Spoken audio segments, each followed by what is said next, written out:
Hari kedua Lebaran, Kamis malam, arus lalu lintas menuju kawasan wisata Puncak masih dipadati ribuan kendaraan. Satlantas Polres Bogor mengimbau agar pengguna jalan agar tetap hati-hati saat melintas jalur Puncak. Selain banyak genangan air, jalur Puncak diguyur hujan deras. Inilah arus lalu lintas di Simpang Gadok menuju kawasan Puncak. Ribuan kendaraan dari arah Jakarta menuju Puncak diguyur hujan deras. Satlantas Polres Bogor menghimbau kepada pengguna jalan yang hendak ke Puncak agar selalu berhati-hati saat berkendara. Selain banyaknya genangan air, jalur Puncak medannya berliku dan licin. Tercatat 90.000 kendaraan sejak hari pertama Lebaran melintasi jalur Puncak. Selain berlibur, masyarakat juga berkunjung ke sanak keluarga yang ada di Puncak, Cianjur, dan Bandung dalam rangka bersilaturahmi Lebaran.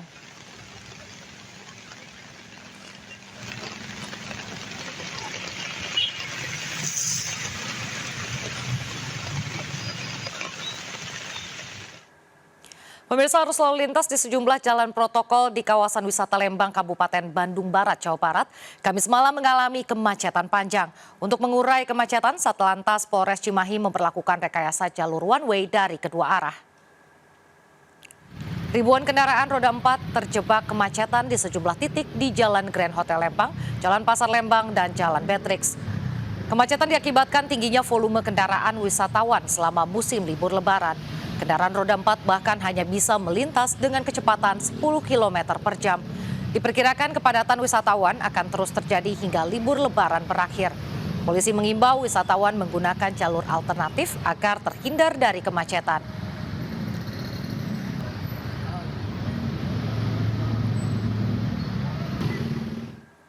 Pemirsa, H+1 Lebaran, gerbang tol Cikampek Utama terpantau ramai lancar, bahkan hingga malam hari. Berdasarkan data dari pihak Jasa Marga, tercatat sebanyak 40.000 kendaraan masih mengarah ke tol Trans Jawa. Sementara arah timur ke Jakarta sebesar 20.000 kendaraan.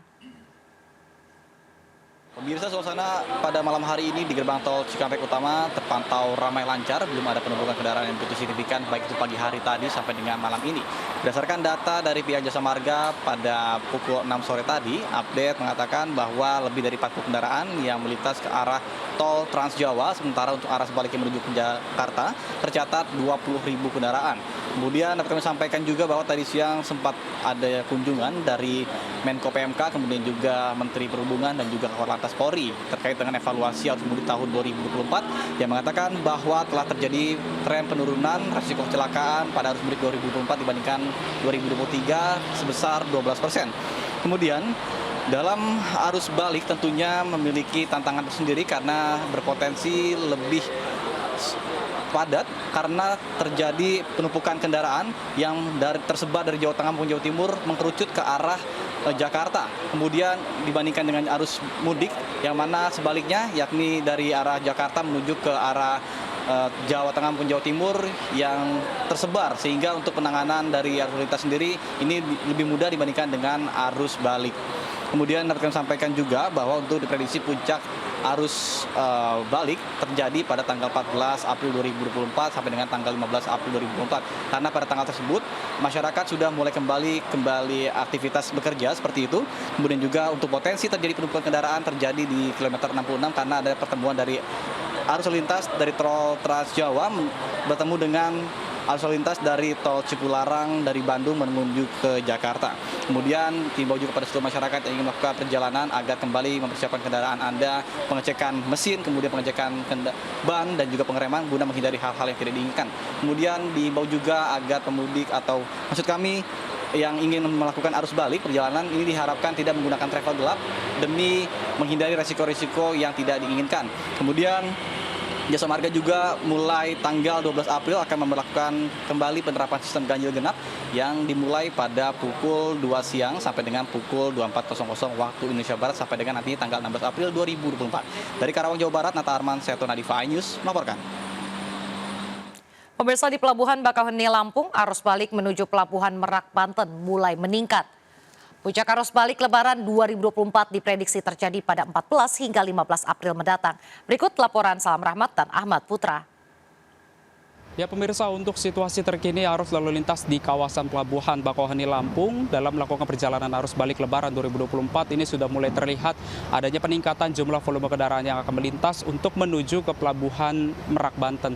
Tentu berbeda situasinya kalau kita bandingkan pada pagi hari tadi yang memang belum terlihat adanya antrian kendaraan yang cukup panjang seperti yang terlihat pada saat ini. Karena dari pihak SDP ini juga menilai bahwasanya tren peningkatan jumlah volume kendaraan untuk di arus balik ini sendiri akan dimulai pada hari ini dan nantinya untuk puncak arus balik akan terjadi pada tanggal 14 dan juga 15 April mendatang, mengingat di hari tersebut ini merupakan akhir dari cuti bersama Lebaran 2024. Dan dari pantauan kami di lapangan, mayoritas kendaraan yang melintas ini sengaja memilih melakukan perjalanan waktu arus balik di Lebaran 2024 ini pada malam hari atau juga pada waktu gelap untuk menghindari panas terik matahari dan juga peningkatan atau juga penumpukan jumlah volume kendaraan. Karena dari pihak SDP ini juga menghimbau bahwasanya bagi para pemudik yang akan melakukan perjalanan arus balik begitu untuk melakukan pemesanan tiket maksimal H-1 agar nantinya tidak terjadi adanya penumpukan kendaraan akibat pemudik yang belum memiliki tiket. Dari Bakauheni Lampung, Salam Rahmat, Ahmad Putra, iNews melaporkan. Calon Presiden terpilih Prabowo Subianto kembali menemui Presiden Jokowi di Istana Kepresidenan Jakarta Pusat hari Kamis.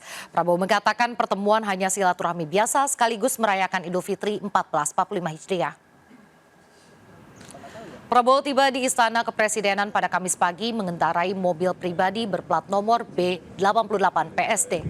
Prabowo yang juga Menteri Pertahanan tersebut menemui Presiden Jokowi untuk merayakan Idul Fitri 1445 Hijriah dengan saling memberi ucapan selamat atau tahniah.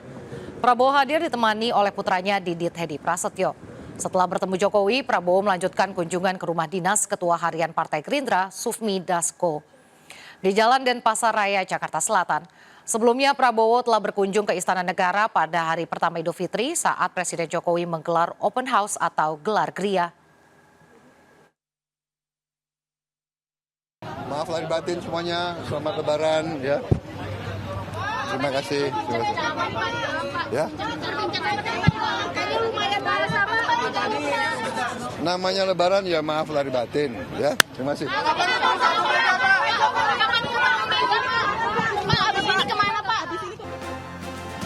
Terima kasih masih bersama kami. Pemirsa, pasca selesai dilakukan perbaikan secara temporer, Tol Bocimi ruas Cigombong Parung Kuda mulai difungsikan satu arah dari Jakarta menuju Sukabumi, Jawa Barat. Tol tersebut difungsikan untuk membantu mengurai kepadatan lalu lintas selama arus mudik dan balik Lebaran.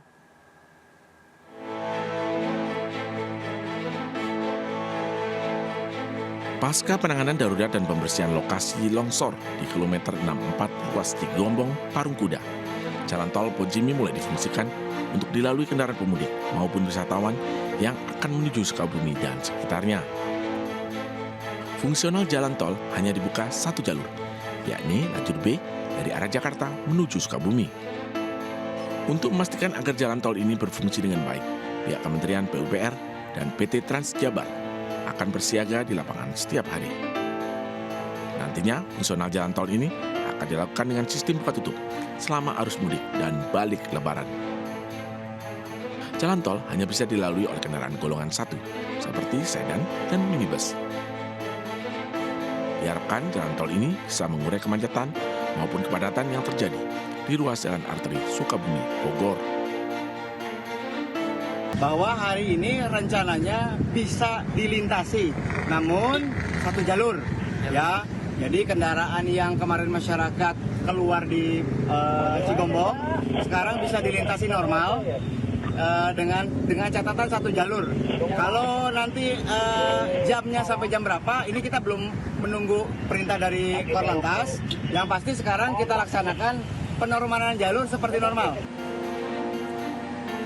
Sementara itu, untuk proses perbaikan secara permanen, Kementerian PUPR dan Waskita Karya menargetkan pengerjaan tol Bocimi yang amblas akibat longsor akan selesai dalam waktu 3 bulan. Dari Sukabumi, Jawa Barat, Budi Setiawan melaporkan.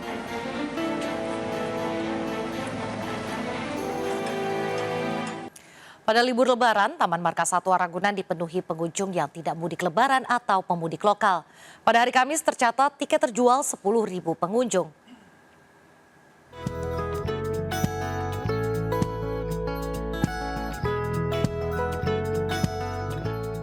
Taman Marga Satwa Ragunan atau Kebun Binatang Ragunan merupakan salah satu destinasi wisata favorit selama libur lebaran di kota Jakarta. Sejak Kamis pagi, pintu masuk sudah banyak antrian kendaraan pengunjung yang ingin memasuki kawasan Kebun Binatang Ragunan. Berdasarkan data dari pengelola Taman Marga Satwa, per hari Kamis wisatawan yang membeli tiket secara online sebanyak 3.442 tiket dan tiket offline sebanyak 5.890 tiket. Bagi pengunjung yang ingin berkunjung, mengenai jam operasional Taman Marga Satwa Ragunan dibuka hingga pukul 5 sore. Nah, emang tempatnya juga enak ya. Di sini luas, terus sama tiketnya juga terjangkau mungkin ya, kayak gitu. Terus kalau kan ini kan di Jakarta ya, jadi kalau lagi musim-musim lebaran gini tuh di Jakarta tuh sepi. Sebenarnya sih sudah lama ya nggak ke Ragunan ya, karena lihat situasinya sering rame. Tapi untuk Idul Fitri ini udah nggak ada lagi tempat yang mau kita tuju ya, kita sepakat satu keluarga untuk ke Ragunan. Pengelola Kebun Binatang Ragunan menghimbau kepada masyarakat untuk selalu waspada dan berhati-hati, menjaga putra-putrinya dan barang berharga, mengingat salah satu destinasi wisata favorit di Jakarta ini ramai pengunjung, terutama di momen libur Lebaran Idul Fitri. Dari Jakarta, Isa Sahib, Ade Supriyatna melaporkan. Jakarta Lebaran Fair 2024 baru pertama kali diadakan di tahun ini di J-Expo Kemayoran, Jakarta Pusat. Lalu ada apa saja di Jakarta Lebaran Fair? Berikut laporan Anggita Maura dan juru kamera Dimas Winardi. Pemirsa, saat ini saya sedang berada di acara Jakarta Lebaran Fair 2024 yang dimana acara ini baru pertama kali diadakan pada tahun ini yang digelar di J-Expo Kemayoran, Jakarta Pusat. Di sini ada sebanyak 500 tenan yang tersedia mulai dari Hall A hingga Hall C yang menawarkan berbagai kebutuhan seperti makanan, minuman, pakaian, produk kecantikan, dan masih banyak lagi. Di sini juga menawarkan berbagai macam diskon ataupun promo-promo menariknya bagi warga yang ingin berbelanja. Selain beragam tenan, di sini juga ada beberapa permainan anak yang bisa dinikmati oleh anak-anak. Nah, bagi warga atau pemirsa yang ingin datang ke acara Jakarta Lebaran Fair 2024 ini, acara ini mulai dari tanggal 3 April hingga 21 April 2024. Dan untuk harga tiketnya yaitu sebesar Rp25.000 per orangnya di hari biasa dan Rp35.000 di hari weekend. Dari Jakarta, Anggita Maura, Dimas Winardi, iNews melaporkan. Pemirsa, di momen libur Lebaran, Taman Mini Indonesia mulai dipadati pengunjung. Masyarakat rela jauh-jauh datang untuk berlibur dan rekreasi bersama keluarga. Dan berikut laporan Hendri Aprila dan juru kamera Sutrisno.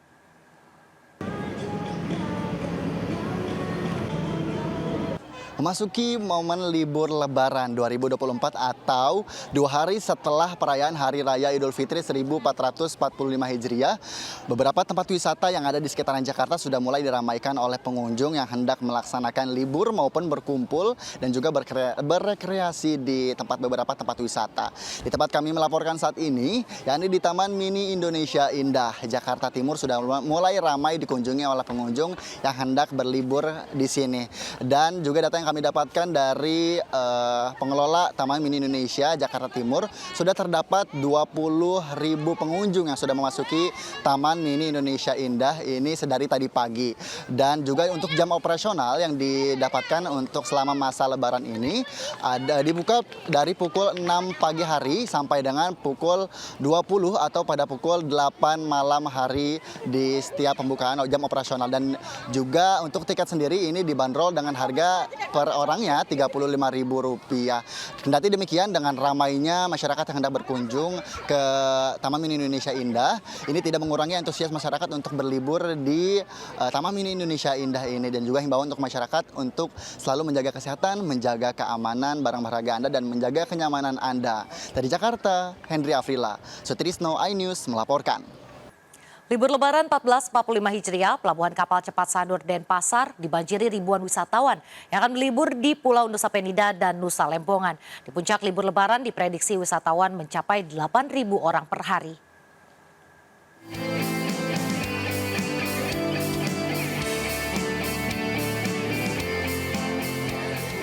Ribuan wisatawan terus berdatangan ke pelabuhan kapal cepat Sanur di Denpasar, Bali, Kamis siang. Sejak hari pertama Lebaran, pelabuhan ini dipadati warga yang hendak mengisi libur Lebaran. Jumlah arus penumpang dengan tujuan Nusa Penida dan Nusa Lembongan bahkan meningkat signifikan. Di hari pertama Idul Fitri, ada sekitar 7.000 penumpang per hari yang menggunakan kapal cepat. Sementara di hari kedua libur Lebaran diprediksi merupakan puncak arus liburan karena mengalami lonjakan hingga 8.000 penumpang. Meskipun terjadi lonjakan, pihak pengelola pelabuhan memastikan armada kapal cepat yang beroperasi masih normal. Kak, ini rencana mau liburan kemana? Mau liburan ke Nusa Penida. Berapa lama Kak rencananya? Cuman 1 hari sih, karena memang baru pertama dan ini kan ikut tur juga, jadinya ada trip ke Nusa Penidanya. Oh, kita di sini dari jam 7 tapi baru dapat tiketnya jam 10. Kalau kemarin itu sudah mencapai 7.000-an orang, prediksinya hari ini 8.000-an. Nah, rata-rata selama masa angkutan lebaran ini kurang lebih sekitar 4.000 atau 5.000 penumpang. Pas sampai 5.000 penumpang per hari, mulai bergerak naik. Kemarin sudah 7.000-an, ini baru jam 10 kurang ya kalau nggak salah sudah hampir 5.000. Memang sesuai dengan prediksi kami puncaknya adalah hari kedua lebaran. Dalam sehari ada 53 armada kapal dengan kapasitas 100 hingga 120 orang per kapal yang beroperasi. Pulau Nusa Penida dan Nusa Lembongan memang masih menjadi destinasi favorit wisatawan asing maupun domestik untuk menghabiskan liburan di Pulau Bali. Dari Denpasar, Bali, Indira Ari, iNews melaporkan. Terima kasih masih bersama kami. Pemirsa, kebakaran hebat melanda sebuah gudang limbah plastik di Kabupaten Bandung, Jawa Barat. Kebakaran juga menghanguskan 3 unit truk.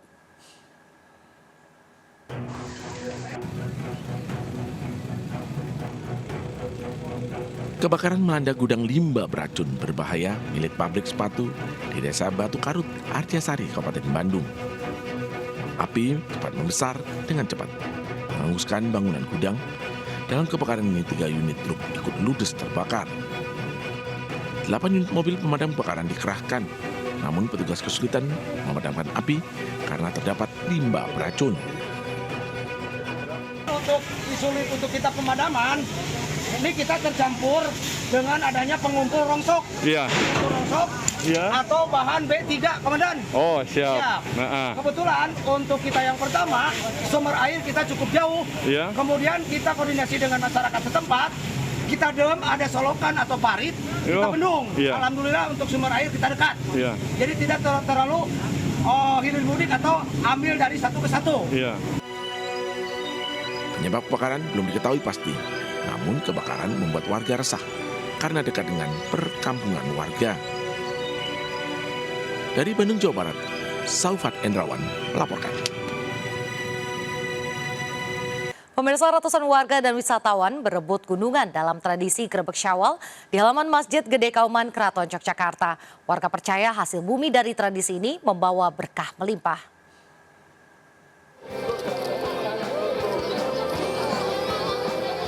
Para abdi dalam Pengulon membagikan gunungan yang terbuat dari hasil bumi kepada ratusan warga dan wisatawan di halaman Masjid Gede Kauman, Keraton Yogyakarta. Pada tradisi rebutan gunungan tahun ini, warga dilarang mengambil langsung gunungan. Namun, larangan ini tidak menyurutkan antusiasme warga dan wisatawan untuk mengikuti tradisi Grebek Syawal.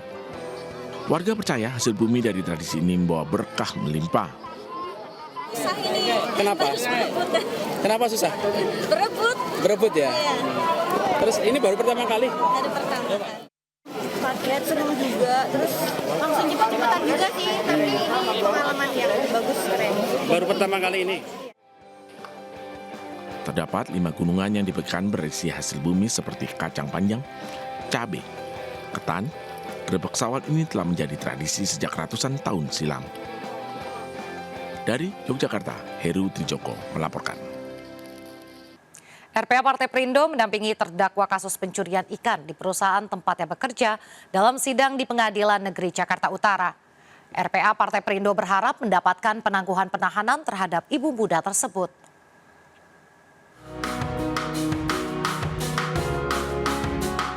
Sidang kasus pencurian ikan atas terdakwa ibu muda berinisial N digelar di Pengadilan Negeri Jakarta Utara. Sidang yang digelar secara terbuka ini memasuki agenda mendengarkan keterangan terdakwa. RPA Perindo yang mendampingi terdakwa mendapatkan penangguhan penahanan hingga keadilan hukum. Dan dia kan memang kedapatan melakukan mencuri ikan. Jadi udah diakui dia dan ada usaha untuk mengembalikan uang yang dicuri, tapi ditolak sama perusahaan.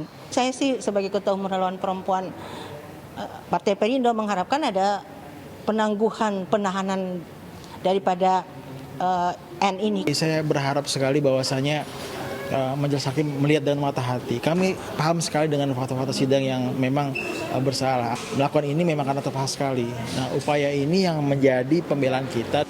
RPA Perindo juga menyayangkan pihak penegak hukum tidak memproses hukum penadah, yang hingga saat ini tidak dilakukan penangkapan atau pemeriksaan. Nah, inilah ketimpangan yang dilakukan oleh aparat-aparat penegak hukum, di mana orang-orang miskin yang seperti ini hanya bisa diproses, namun perusahaan, kemudian orang-orang penadah itu tidak diproses. RPA Perindo juga akan membawa kasus ini ke Dinas Tenaga Kerja DKI Jakarta agar hak N sebagai tenaga kerja dipenuhi oleh perusahaannya. Dari Jakarta, Amri Darina Leman, iNews melaporkan. Pemirsa, pameran budaya berbasis blockchain bertajuk Water Civilization resmi digelar di Pura Tirta Empul di Kabupaten Gianyar, Bali. Pameran yang digelar dari April hingga September 2024 tersebut melibatkan 300 anak muda dan komunitas kreatif dengan membuat instalasi unik dan menarik terbuat dari bambu.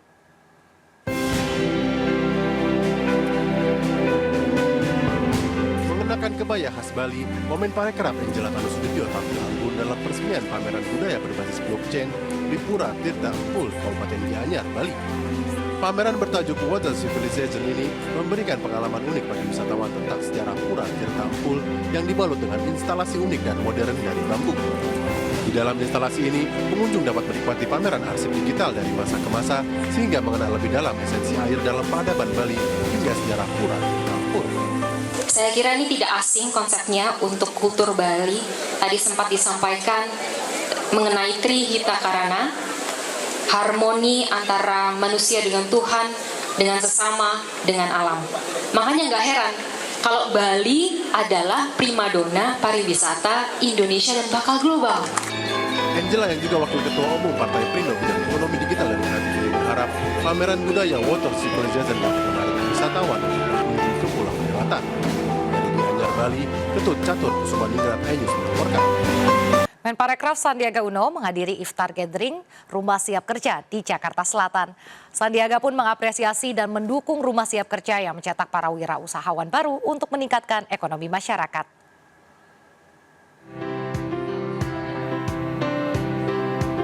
Menparekraf Sandiaga Uno menebar semangat kewirausahaan di Rumah Siap Kerja di kawasan Bulungan, Kebayoran Baru, Jakarta Selatan. Motivasi diberikan Sandiaga saat hadir dalam acara iftar gathering Rumah Siap Kerja. Sandiaga juga mengapresiasi Rumah Siap Kerja yang berhasil membina para talenta muda untuk membuka lapangan pekerjaan dan peluang usaha. Kemitraan seperti inilah yang kita harapkan nanti akan membuka peluang usaha dan lapangan kerja, terutama dari UKM-UKM yang dibina secara intensif oleh Rumah Siap Kerja untuk mereka bisa meningkatkan omsetnya sampai 2 kali lipat. Tadi yang baru saja diberikan pelatihan selama 3 bulan sudah bisa meningkatkan omsetnya. Dalam kesempatan ini, Sandiaga dan Rumah Siap Kerja juga memberikan santunan lebaran kepada anak yatim untuk memberikan berkah di bulan Ramadan. Dari Jakarta, Den Helmi Sajangbati, iNews melaporkan.